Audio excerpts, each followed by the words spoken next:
I have never heard the name Guy Ritchie. That sounds like a porno alias. Seriously. That sounds like something that Johnny Smith would use when he started like a porno. He was desperate for money like 20 years ago in college and name came with the name Guy Ritchie. Lo and behold, he's actually an English director who's directed many ones, Lock, Stocks, and Two Barrels, and a dual review I'm doing of RocknRolla and Snatch. I've never heard of either one of these movies before today. Yeah. The only one I knew that he directed was Sherlock Holmes in 2009 when I watched that. Well, that was a long time ago. So, what is RocknRolla all about? I own this town, but owning is getting expensive for old school London gangster Lenny Cole, Tom Wilkinson. A wealthier foreign mob is moving in with a riverfront property swindle. A small timer, Gerard Butler, and his crew think they can play both sides and become big time. Now, add a hard as ice accountant, Thady Newton, a rocker playing dead to boost sales, wannabe music moguls Jeremy Piven and Chris Bridges, a missing painting, and a mad mash of money and muscle, and you've got real RocknRolla. From Guy Ritchie, Lock, Stock, and Two Smoking Barrels, and Snatch, comes a fierce and funny caper, a smash mouth cinematic smackdown of sex, thugs, and rock and roll. A face smashing Billy, laughing gangster caper, says Michael Sipley, The New York Times. According to me, RocknRolla is someone who goes all the way and is not a poser. That's what this movie is. This movie is about the shifting of the old guard in England towards the new guard going on here of Tom Wilkinson playing Lenny Cole, and I'm like, okay, this movie is definitely style. It's more about the characters and the performances. This one I enjoyed. Obviously, Gerard Butler is definitely really good, and Tom Hardy is in here. But yeah, it's like I said, it's about the transfer of power and family dynamics and everything else like that. This movie has a lot of fast editing, but done in a good way. Yeah, it's like there's this get the Lenny is teaming with a Russian, and he's saying, "Hey, hey, you can have part of this power. Let us combine forces. I will even." And as a gesture of goodwill, the Russian gives Lenny a painting. We don't see what the painting depicts or anything like that, but it is worth a lot of money. It is sizable. But somehow the painting gets stolen, and I'm like, okay then. So they all get stolen. It's stolen. It's like we go through a colorful cast of characters. The rocker who's pretending to be dead. We get the the wannabe music moguls. And you know what? I thought that overall the film was good, but it's here. You are here to have a good time. It's like that's exactly what this is. I'm just not used to the style of editing with the frenetic fun pace. And I was thinking when I'm watching this, okay, obviously when you have the gangsters going on, yes, there's going to be a lot of swearing going on, and oh boy, do they really just amplify the swearing, but in a good way. This is a gangster film, after all. I don't know, it just works somehow. But I'm just thinking, obviously there's some action going on, and with gangsters, yes, they have the 9 millimeters. They have all the type of firearms that go bang, bang, bang, and of course you have some crusades that go on. It's like when was that the Wild Bunch or whatever they were called are trying to get away from someone. They have an intense, very fun scene. I swear that was that was straight out of the Blues Brothers as they make their way through a mall. I don't know. It's just like it's like we have Idris Elba on one side, and then we have Tom Hardy who's trying to get in, and they just go through a mall. I don't know. It's just shot so well. I'm just like, this is wickedly cool. But but the thing here is we get to know the characters. That's what I like. I like to know. I like when we're able to at least see them interact and not just be there as archetypes or stereotypes, because none of that stuff exists here. We get the music and we get the larger than life performances that I liked. So, but then again, I was saying like how the different styles of being a gangster clashes of like saying, hey, who's the one that's really being an absolute dick? Is it the old school or is it the old regime or the new one? And who's the person that's been sending all these people to jail? It's like, hey, we have the second in command for them, Archie, who did 4 years, and they're trying to figure out who is Sidney Shaw. And lo and behold, as they're trying to investigate all the pieces, it's discovered that what's his face is that it was Lenny who was in charge of everything. In order to keep himself on top, he sent multiple people to jail just to frame them and everything. So it was just very unique. One of the motifs they talk about is crayfish, like the history of the crayfish. You know how it's like brought in here to the States, and what happens when you introduce it and to a whole bunch of species and the same thing, and eventually that type of crayfish just they start eating each other because there's no natural predator for it. So that was a motif of like what Lenny was ultimately doing towards the end. Boy, that surprised the heck out of me. And he eventually became the same fate. Personally, I liked it when they were on the golf course, and there's the Russian and his Russian second in command, and the second in command hits him with a golf club and injures him and everything, and yeah, he kind of deserved that, but when we really find out what happened, because they can't find the dang painting, it's just like, wasn't expecting that, I'll tell you that much. But yeah, obviously the story here is very, very straightforward. This is a straightforward, laugh out loud action movie, especially with beautiful Bob. It's obviously gay, and it's handled alright. You're here for the characters and performances. The story is extremely standard, like everything I told you, and you just keep that in mind, because one of the criticisms is, obviously, you could tell that the story is there, and it may feel kind of flat. It's like it's more style than substance. It's characters and style that make this movie. So yeah, do I recommend RocknRolla?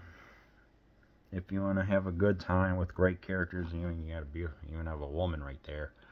Gerard Butler. And everything else, and it works out. I like this one. It's like, hey, throw it in, you pop it in, you have 2 hours. So obviously, the more famous one that he's done is Snatch from 2000. When jewel thief Frankie Fourfingers, played by Benicio del Toro, takes a slight detour to London en route to delivering a huge stolen diamond to his boss in New York, he unwittingly sets off an avalanche of sinister and comic events that wind their way through the rough and tumble world of bare-knuckle boxing, Irish gypsies, pawn shops, pig farming, and a stray dog. Snatch, Guy Ritchie's brilliant follow to his critically acclaimed Lock, Stock, and Two Smoking Barrels, exposes us to hip and helter-skelter view of London's gangster underbelly. Ritchie's characteristic, fast-paced, and constantly twisting story features a madcap ensemble of larger-than-life characters, including Jason Statham, an unlicensed boxing promoter, Stephen Graham and his bumbling sidekick, Alan Ford, the local underworld kingpin, Dennis Farina, Frankie's no-nonsense boss, Vinnie Jones, a legendary thug, Raid Sherbegia, a psycho double-crossing Russian, and Brad Pitt, a hilarious turn as a fast-talking gypsy bare-knuckle boxer. The coolest movie of the year, says Premiere Magazine, and a rock'em sock'em caper with energy to spare. Yeah, look at that. You can obviously tell there's a lot of cool stuff happening right here. This movie just oozes style. I was just thinking 946,000 people have rated this on the IMDb. Dang, that is a lot. And I'm thinking, okay. So, after being entertained by RocknRolla. I'm like, alright, what's going on with Snatch? Well, first thing is we get to see some closed circuit television footage of some Jewish people going up and talking like about the etymology of the word virgin and how it's mistranslated. That was very interesting. I'm like, okay then, but then lo and behold, they remove all their clothing. It just turns out it's just a bunch of accessories and they're not really that. So it's just like, okay, what's going on here then? Well, there's this massive, massive diamond, and a whole bunch of people want that. And it just seemed, and just thinking, okay, what's going on here? It's like, well, we got people owing debts, and a whole bunch of people want to collect this diamond, get it examined and determined, and get its value appraised. And I'm thinking, it sounds like either it's a mad world, or Wacky Races, the cartoon. But at the same time, I'm like, okay, so we have this explosive dialogue, we have the great acting, we have the more representative to British culture, and I'm like, okay, to English culture. Most of it has to do with how there's this. I was more surprised by it. I mean, obviously, there's like the. I'm sorry, I'm just not used to this. I loved it, but it's just the fast-paced style editing. It's like, okay, we're going to get one guy who's going to fly to England to retrieve his diamonds. So they take a picture, they have a snapshot of him. There's a quick airplane flight, and then he lands right there in England. It's just the rapid fire editing. Somehow it just works for me. And then eventually he returns and say, what was you here? Or how was your visiting? What was your purpose to England? Was that business or pleasure? He says, yeah, don't go to England, or something like that. I don't know. It's just infinitely quotable. And then you have, I guess you can call them, these three people who are trying to get the diamond or whatever, but they fail hilariously, and we get to see them in the Vinny and two other people whose name Saul and someone else, who are trying to steal the diamond. They go out to like a betting race and they say, hey, give us all the money, I don't have anything. Woman presses a button, and lo and behold, a whole bunch of barriers appear. One guy gets stuck on it near the damn throat, and he has to be rescued. Eventually he does, but lo and behold, two idiots remove their masks, and we can see them saying, oh frick, we are so screwed. We are so screwed. And of course the CCTV is capturing them. Lo and behold, the big friend comes in, opens the door and saying, what are you guys doing? And I'm just like, that is just so dang funny. I really did have to hold the laughter back because it's just so great. One of them adopts a spare dog, and this dog is such a nice doggy. Eats he eats a rubber toy. He eats the diamond. I'm sure most people have seen Snatch by now, and something else, and I don't know. It's just so funny. But at the same time, I was surprised that there was this roaming Ireland caravan that I didn't even know was a thing. Not like the Romanians or Egyptians that would like do this, and I'm not going to say the derogatory word that starts with a G. Well, let's just say the Irish Caravan.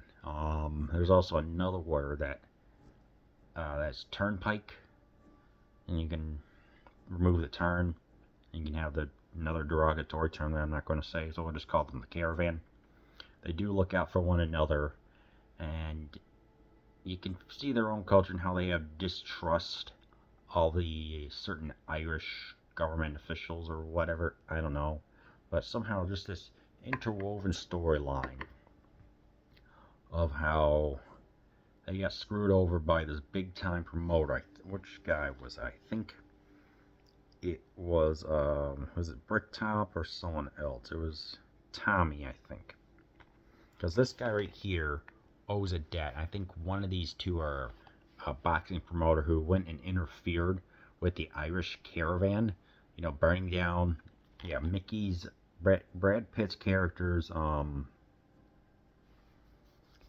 mom's mobile home, I guess you could call it. Burn it down, and he gets revenge, and all of them come in and just deliberately just terminate all their lives, which rightfully so. F dash dash dash that guy. So it's just like Diesel Peach, you know. So I mean, this movie is freaking truly fantastic. What else am I missing? There was that. There was the where they're trying to find some, trying to find some other people. Everyone, everyone just trying to just find this dang diamond. You know, owing a whole bunch of debts. You got, this guy named Boris the Blade, and also the Bullet Dodger, which I found to be really gosh darn interesting. Yeah, it's obviously just how everything goes, and I guess discrimination, and like how the Irish Caravan was forced to be like, what was that, a couple hundred years old, I think, or something like that. I don't know. Music is great, of course. Frequent narration added to the I don't want to say eccentric, but more explosive style of editing, which in my opinion leads to the frenetic energy and just overall sense of comedic, at the same time kind of serious tone, which I think works here well. This is not film noir. This is not Casablanca. This is kind of like a more English style of fast-paced hilarity and understanding that this what truly makes a freaking fantastic movie. So yeah, but yeah, and it's just the way how everything is edited, the way it's like the characters are great and everything else. So yeah, do I like Guy Ritchie's work? I am starting to appreciate it. Will I watch any more? Yes, but not anytime soon. I just have so much other stuff to watch. So yeah, this one's good. Characters drive it, but yeah, definitely Snatch is the better one. So yes, I do recommend you watch both of these.